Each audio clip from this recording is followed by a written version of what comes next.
You are always in Africa.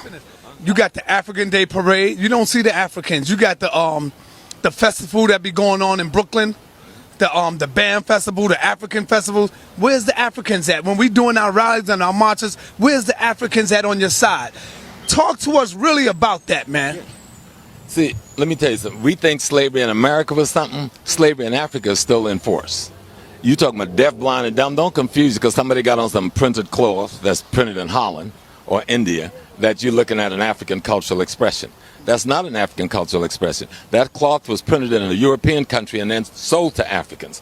And they've accepted that as their cloth. You understand what I'm saying? Just that piece. Now, they do speak the language, but they know less about their history than you and I do.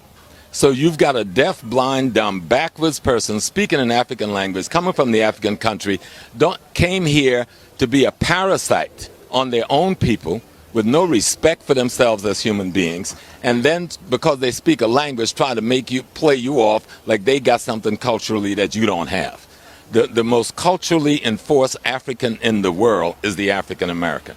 Most of the movements that have changed the world that allow all ethnic nations to profit has been our movement.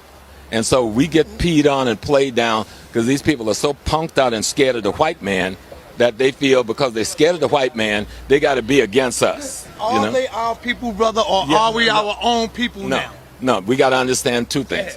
We have a race and then we have an ethnic place. Ethnically, we African Americans. Just like a guy from Africa, he can say he's African, but there's no country called African. He's either Nigerian, Ghanaian, Malian, or something. That's his ethnic nation. Racially, we are together, but economically, we may well be enemies. And we have to be clear on that. That our economic enemy is just that. And if you deal with your economic enemy like it's your friend, you're going to be the loser at the end of the day. Now, we raised the question of Pan-Africanism in this hemisphere. You know, we had the brothers from Trinidad, and then you had W.B. Du Bois, and we created this phenomena. But Africa has never created a Pan-African movement. You understand? Africa has never really supported a Pan-African movement. We had a couple of people in Nkrumah and Julius Nyerere and Mugabe, but most of Africa never gave a damn about a Pan-Africanism because they're still bogged down in the colonial slavery of European Judeo-Christian indoctrination, which is worse than anything that we've suffered. Worse than anything that we've suffered. The illusion of the clothes and the language make us think we're dealing with somebody that has some African purity culturally and spiritually. You're dealing with a confused, backwards Christian that love Europe more than they love their own ancestors. They would not even use an African word for God.